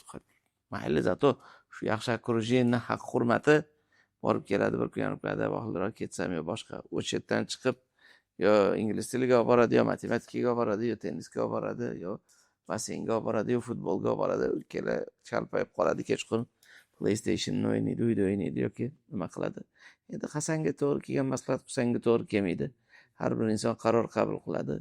Yana bir marta aytaman, holat o'zgarmaydi, munosabat o'zgaradi. Sizni unga qarashingiz, ba'zida boladan ko'ra ota-onani o'zini ham ustanovkasi unga qarashlar nima qiladi. Yo'qmasa abetdan keyin aytsam, biror marta maktabga ruxsat bermaymiz demagan. Maktab sharoit yaratib bergan. 5-6 gacha bolam xotirjam o'sha yerda nima bilandir ovora bo'lishiga. 3 dan keyin xohlasam yo'q demagan biror marta maktab. Endi lekin bolam 3 gacha emas, 5 gacha qolsin deng davlat maktabida. Kam o'zi batareyka kam olib bor bolang deydi-da. O'shaning uchun hamma o'zi tanlov huquqiga ega bu dunyo. Prosta kimga bu narsa qadrli bo'lsa, kim buni 6 jihatini ko'rsa, kim buni 9 jihatini ko'radi. Holat o'zgarmaydi, yana munosabat o'zgaradi. Zo'r Hasan aka, hozir men o'ylaymanki, men o'zim maza qilolmay, to'g'ri shuncha gaplashgan bo'lsak ham, yana bu mavzu aynan meni mavzuim bo'lganligi uchun zo'r manfaatli maslahatlar olyapman. Menimcha ota-onalar ham hozir ko'rib turib, xuddi shu davrada o'tirgandek maslahat olishyapti. Zametkalar qilib olishsa foydali bo'ladi. Hasan aka, endi masalan ko'p aytasizlar shu narsani. Men o'zimga bir shior ham olganman. Muvaffaqiyat bu bitta faktor emasda, juda ko'p faktorlarni bitta nuqtada keshishida. Faqat moliyaviy bilimingiz bo'lishi yo bir qaysi sohada bir mutaxassis bo'lishingiz sizni bir ertaga tadbirkorlik bo'ladimi yo bir top menejer bo'lasizmi yo bir ekspert bo'ladimi, anaqa muvaffaqiyatli qilib qo'ymas ekanda. Asosiy omillardan bittasi mana shu tadbirkorlar ichida yurib sizlardan o'rgangan narsam bu diplomatiya, bu muloqot. Mana hozirgi yoshlardagi ham ChatGPT chiqqandan keyin, o'yinlar chiqqandan keyin bolalar masalan bir o'zidan kattaroq odamga savol bera olmayapti, ya'ni fikrini to'g'ri bildira olmayapti-da. Shu bugungi kunda bir muammo bo'lib qolyapti, ya'ni o'zini fikrini bildirish, muloqot qilish yoki bir qanaqadir bir prezentatsiyasi bo'lsa uni taqdimot qilib berish.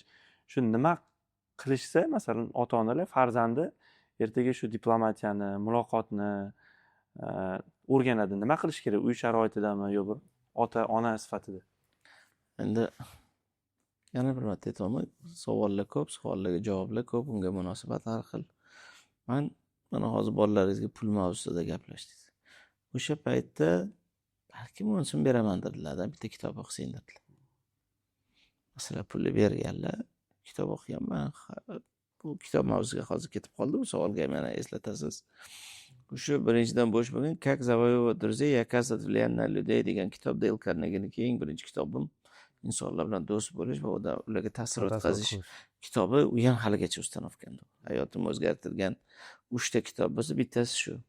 Dale Carnegie'ning ikkinchi kitobi Как перестать беспокоиться, начать жить. Xavotir olib yashash to'xtating va odamga o'xshab mazza qilib mazmunli hayot o'tkazing. Unga ham pul berganlar, motivatsiya berganlar.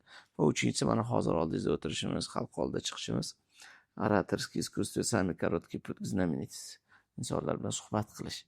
Bu ham hattoki bo'lmadi deganda bugun bolangizga pul ilmini motivatsiya qildirish uchun Hasan aka aytdilar, balki sizlarni ta'bir bilan 10 ming beraman deysizmi, 50 ming beraman deysizmi, 100 ming beraman deysizmi? Bolangiz apetidan kelib, o'z ambitsiyasidan kelib 500 ming beraman deysizmi, 1 million beraman deysizmi?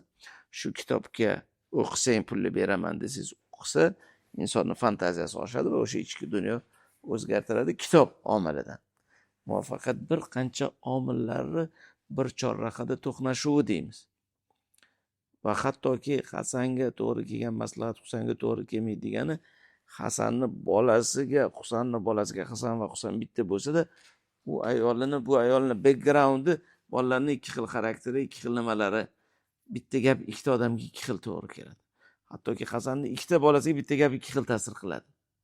Shundan so'ng hatto Hassanga berilgan maslahat Husanga to'g'ri kelgan, lekin bitta javobi o'sha boyagi networkinglar, o'sha krujoklar, o'sha boyagi konsertlar, o'sha boyagi nima deydi, olimpiadalar yoki ishxonadagi prezentatsiyalar, maktabdagi nimalar, KVN-PVNlar, bu real bolalarni o'sha critical thinking yoki kreativ mishleniya yo boshqalarni oshiradi.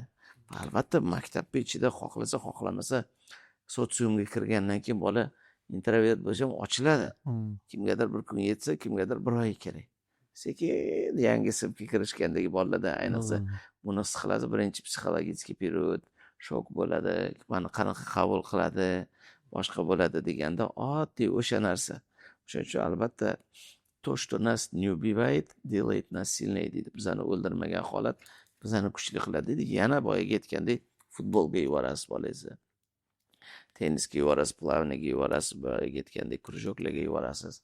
Kimdir har xil lagerlarga yuborasiz. Yoshligini o'zida pishadi.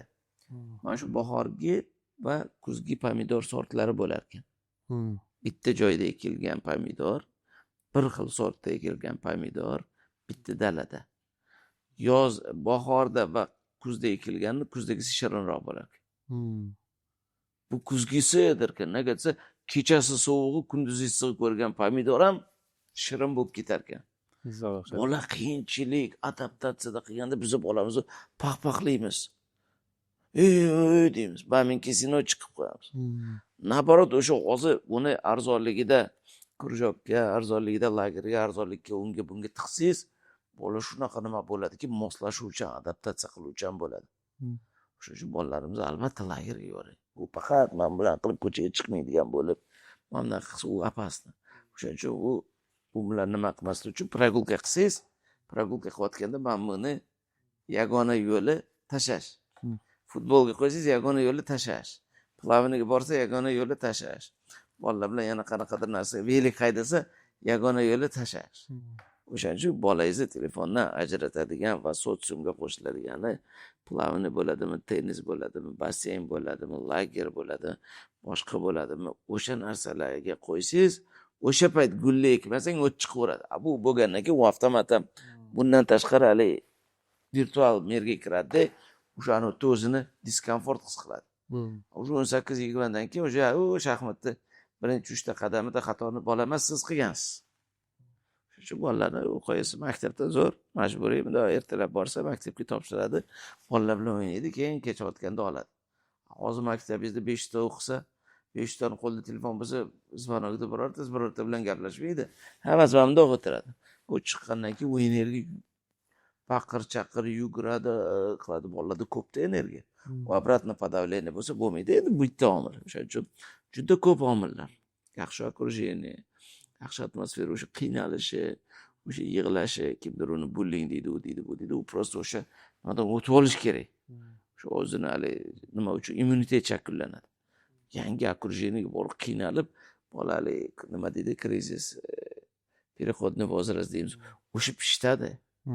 Real u deymiz, bu deymiz, qiyinchilik deymiz u, lekin real o'sha mashinaga kirsa, qancha arzonligida kirsa, shuncha arzonligiga tushadi. $100 qilgan xatoingiz 100 ga tushadi, $100,000 chiqqan o'sha xato $100,000 tushiradi sizni. $100 o'sha xatoni qilish imkonini berish vigidniroq. Bolalaringiz yoshligida o'sha immuniteti, o'sha общение, o'sha kommunikatsiya, o'sha nima qilsa, endi o'sha sizlarda o'sha har xil maktabda alifbe bayram deymiz, KVN deymiz, ijtimoiy bayramlar deymiz, bolalarni hali chiqib she'r aytishi deymiz, rol o'ynashi deymiz. Bu insonning ichki qobiliyatlarini oshadi. Bu real maktabda qilmasa qayerda qiladi, uyda qiladimi? Qilmaydi uyda. U bolani baribir aktyorskiy masтерство deydi. U aktyorskiy o'zi hayotda o'zi nima bo'lyapti-da? Teatr bo'lyapti. Hammamiz aktyormiz. Hammamiz har xil maskalarni kiyamiz. Moslashish kerak. Xo'jayinni oldida, rahbar oldida, boshqani oldida baribir moslashasiz. Shuning uchun bu zo'r okrujeniyada nima qilishi bolani nima qiladi.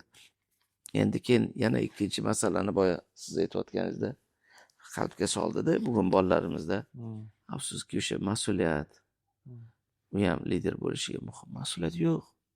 Bolaga ishonch bildirishingiz kerak.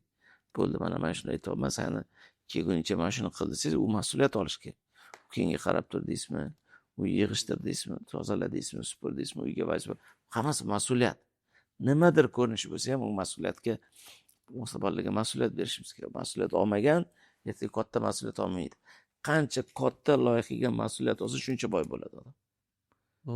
Yorqin misol, Ravshan Ermatov misolini men ko'p aytaman. Dunyo e'tirof qilgan hakamlar safiga kirdingiz. Eng sara kam dunyodagi hakamlar borki, Ravshan Ermatovga o'xshab bir qancha 5 martadan ziyod adashmasam jahon chempionatini boshqargan. Bo'lsa 5 ta 10 ta odamdan ko'p emasda unaqa hakamlar soniga kirganlar.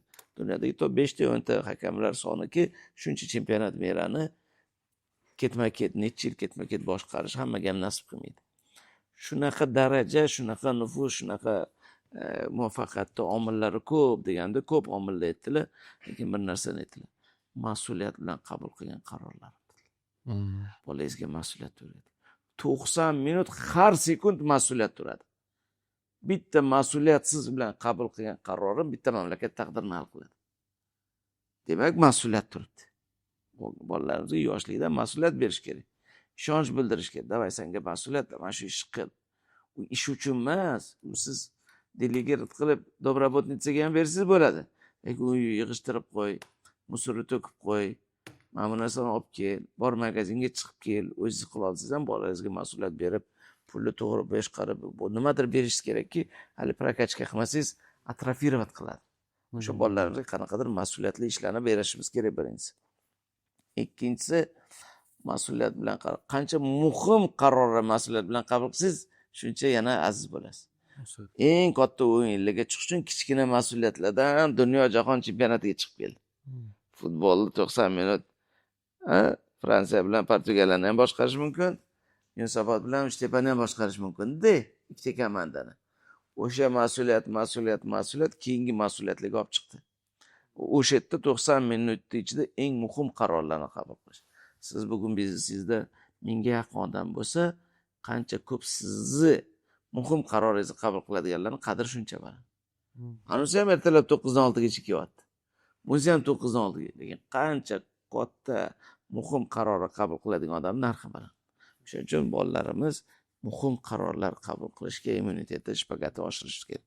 Bu mas'uliyat. Va ikkinchisi, albatta hozirgacha GPTlar yoki internetlarning ta'siri madaniyatiga, tiliga yoki bilgan holda yo bilindi, yo biladi boradi. U katta xolamnikidan kelmayapti. U internetdan o'qiyapti, u 25-kadr shunchalik ongiga ekyaptiki, u qozonda bor cho'michga chiqyapti. U begonalar bolasi haqida gaplashmaymiz, o'zimizni shu yerda bolalarimiz o'tirsa, bunda ana totonlar tursak, ularning so'zini maqsad internetdan eshitgan narsalarni ularda aksini ko'rasiz. Bu uchinchisi, afsuski, mana sal kattaroq bo'layotganda bolalarda o'sha oddiy farosat ilmi, kamtarlik ilmi yo boshqa narsa bo'lmagani ertaga uni qoqiltiradigan omil. Oddiy bunda ko'rganda o'zi simptomdan bilasiz. Hozir mana ko'rsangiz Hasan aka vesiz ko'payib ketdi desa bilinadi-yu.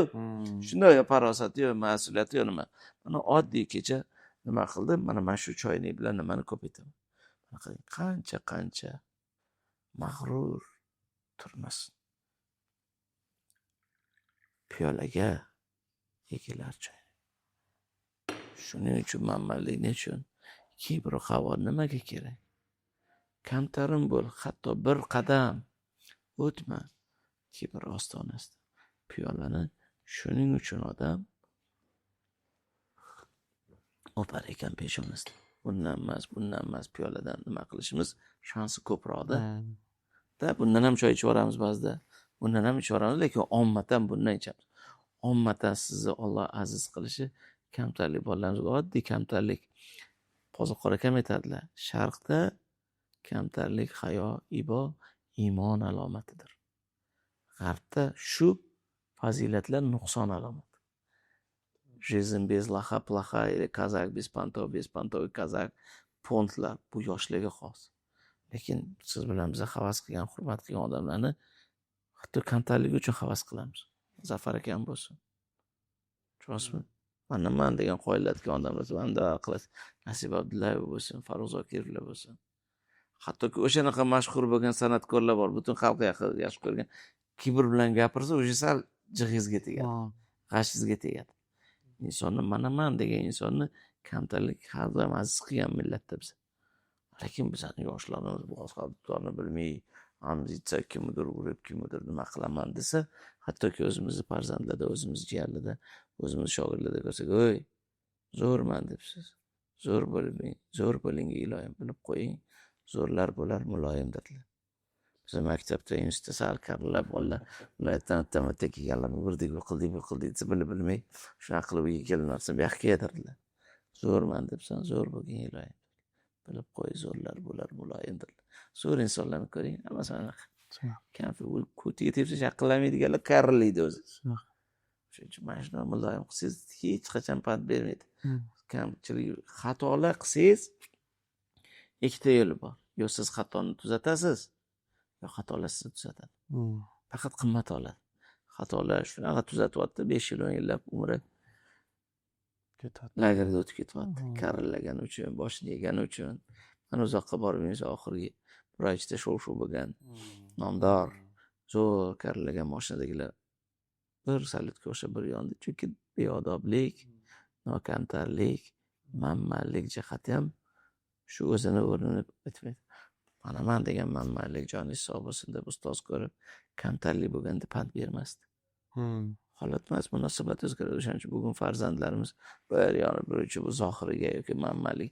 Insonni bala ul inson minal lisan dedilar. Insonni balosi tilidan ketdi. Shuning uchun tilni ustozlar ko'rib yo ko'zgu bo'lib atrofimizdagi yaxshi insonlar, yaxshi do'stlarning atrofida yursak, tishi yedish darshi bo'lish.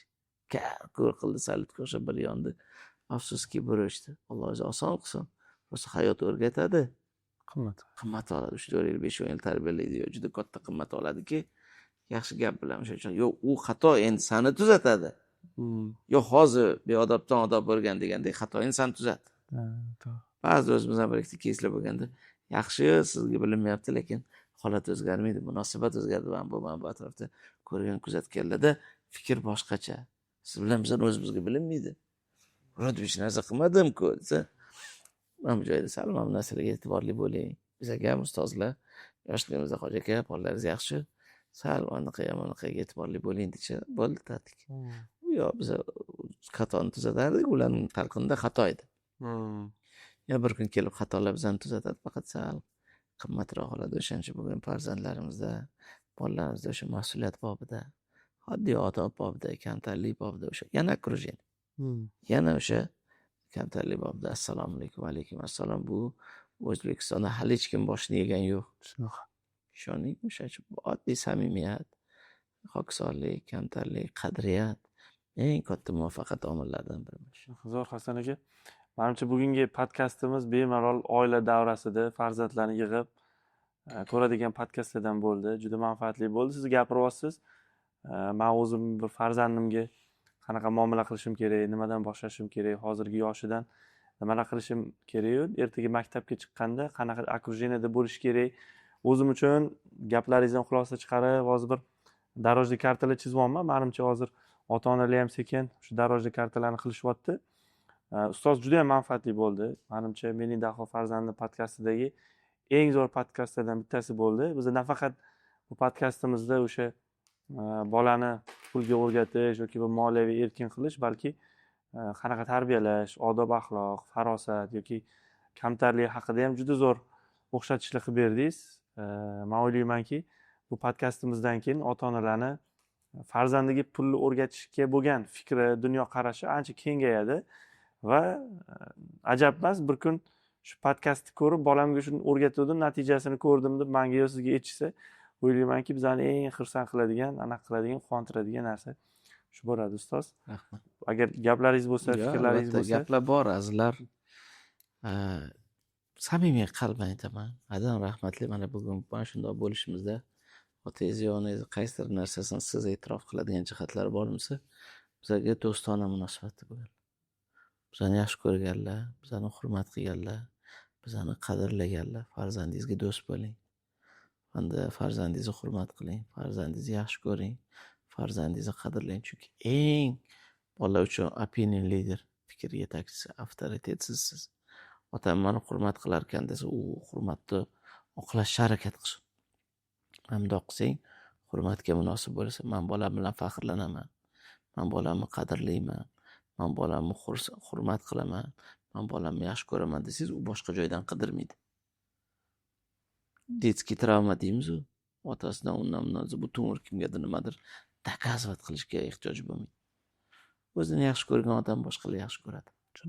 O'zini qadrlagan odamlarni boshqalar qadrlaydi. O'zini hurmat qilgan odamni boshqalar hurmat qiladi. O'zini yaxshi ko'rgan odam boshqalar yaxshi ko'radi. Bolangiz o'zini yaxshi ko'rish uchun uni ota-ona o'zi yaxshi ko'rish kerak. Men seni yaxshi ko'raman deng. Men seni hurmat qilaman, mana shu jihating menga yoqadi. Hali qaraganda senga shu yana qanotlarim desangiz, men senga qanot mustahkam bo'lsa, qush baland uchadi, sizlar zo'r bo'lishinglar kerak. Sizlar baland bo'lsanglar, men baland uchaman, sizlar mustahkam bo'lishinglar kerak deb bolalaringizga men sizlar bilan faxrlanaman. Men sizlar bilan hurmat qilaman, men sizlarni qadrlayman. Men sizlarga suyanaman, men sizlarga ishonaman. Sizlar mas'uliyatli, sizlarda birdek o'g'lingiz bo'lsin, qizingiz bo'lsin, ishonch bildiring. Bu ishonchni oqlashga imkon bering. Men bolalarimga, qizlarimga aytaman, bolam, mana eng yaxshi ko'rgan mashinam, men uchun eng qadrli bo'lgan. Shuna mashinani qo'yaman. Ehtiyot bo'ling, mas'uliyat bilan yondash. Bitta odam kelib padaringga la'nat desa, yo bitta odam kelib qizi Hasan aka men bu yerda nojo'ya ish qildi desa, men bemalol kalitni berib yuboraman. Meni yuzimni yerga qaratganingiz uchun. Aka kallatingiz ketib qoladi deydigan darajada qo'rqmasdan men sport qila olishim kerak.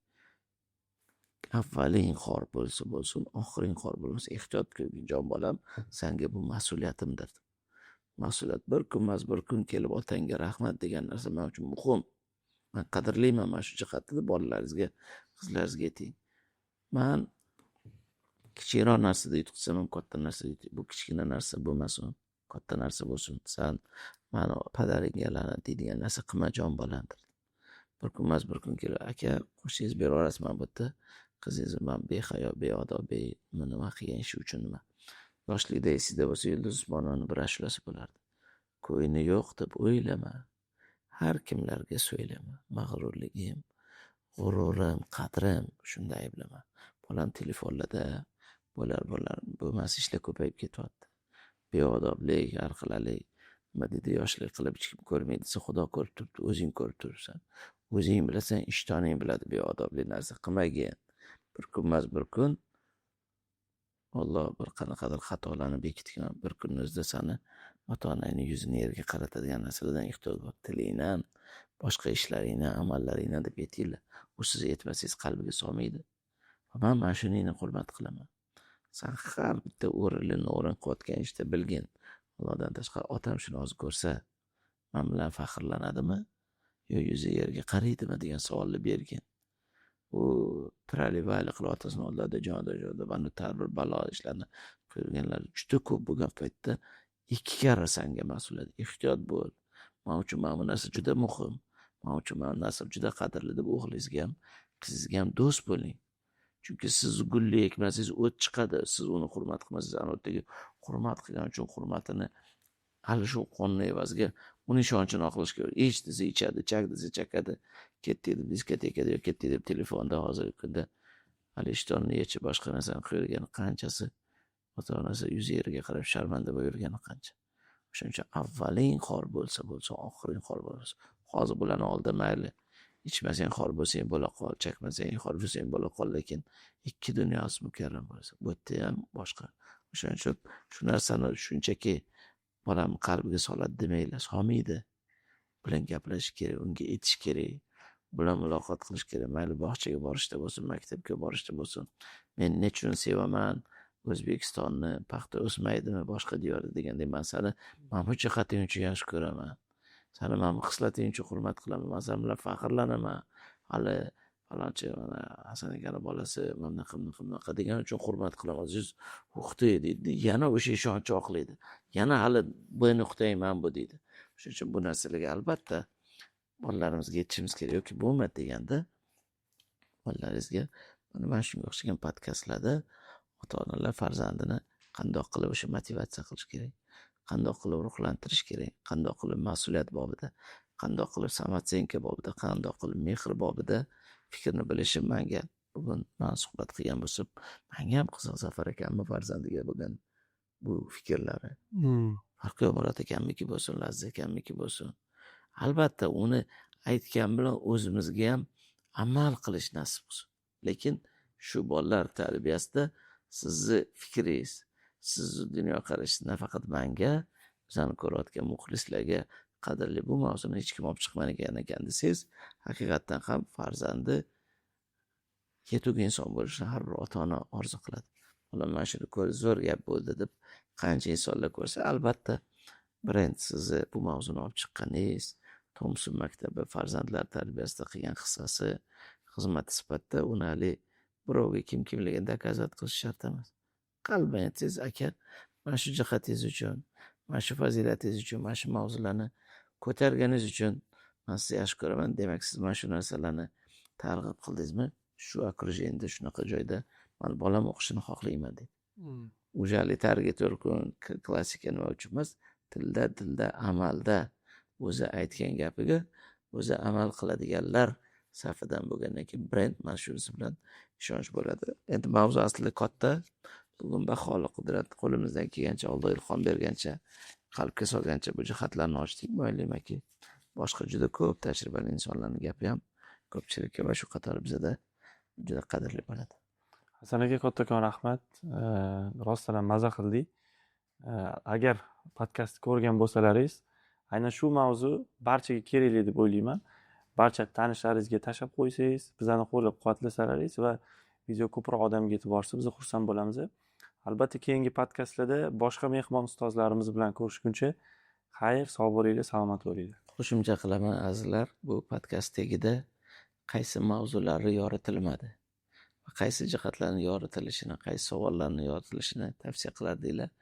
Albatta izohlarda yozib qoldiringlar va shu bilan bir qatorda yana qaysi insonlarni farzand tarbiyasi bobida bilimlari sizga qadrli bo'lardi, ularni ham o'zinglarning fikringlarni yozib qoldirsanglar, ko'rsatuv mualliflariga, loyiha jamoa vakillariga ham asos bo'ladi. Bola yig'lamasa ona sut bermaydi.